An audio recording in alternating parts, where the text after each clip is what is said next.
अगर आज आपने मुझे नहीं सुना तो इसमें नुकसान सिर्फ आपका ही होगा।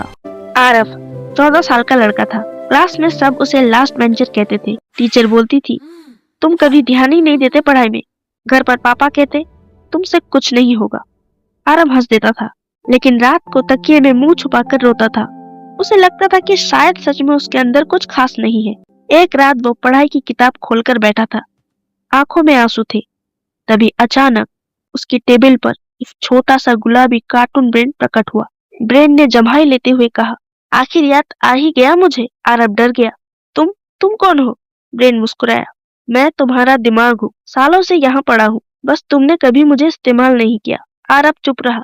अगले दिन मैथ्स का एग्जाम था। पेपर मुश्किल था। आरव के हाथ कांप रहे थे। ब्रेन धीरे से बोला, घबराओ मत, सवाल को ध्यान से पढ़ो, भागो मत और सोचो। पहली बार आरव ने कॉपी बंद नहीं की। उसने सवाल को 2 बार पढ़ा, धीरे धीरे हल करना शुरू किया। टेस्ट खत्म हुआ। उसके चेहरे पर हल्की सी मुस्कान थी। कुछ दिन बाद रिजल्ट आया। पूरी क्लास हैरान थी। आरव पास ही नहीं, अच्छे नंबरों से पास हुआ था। टीचर ने कहा, लगता है तुमने मेहनत की है। जी मैम, इस बार मैंने अपना दिमाग इस्तेमाल किया। धीरे धीरे आरव हर जगह सोचने लगा। दोस्त से झगड़ा हो तो पहले समझे, घर में परेशानी हो तो समाधान ढूंढे, गलती हो तो बहाना नहीं सुधार करे। ब्रेन हमेशा उसके साथ था, लेकिन अब वो कम बोलता था। एक दिन आरव ने पूछा, तुम अब कम क्यों बोलते हो? ब्रेन मुस्कुराया, क्योंकि अब तुम्हें मेरी आवाज सुनाई देने लगी है और वो आवाज तुम्हारे अंदर ही है। उस रात आरव आईने के सामने खड़ा था।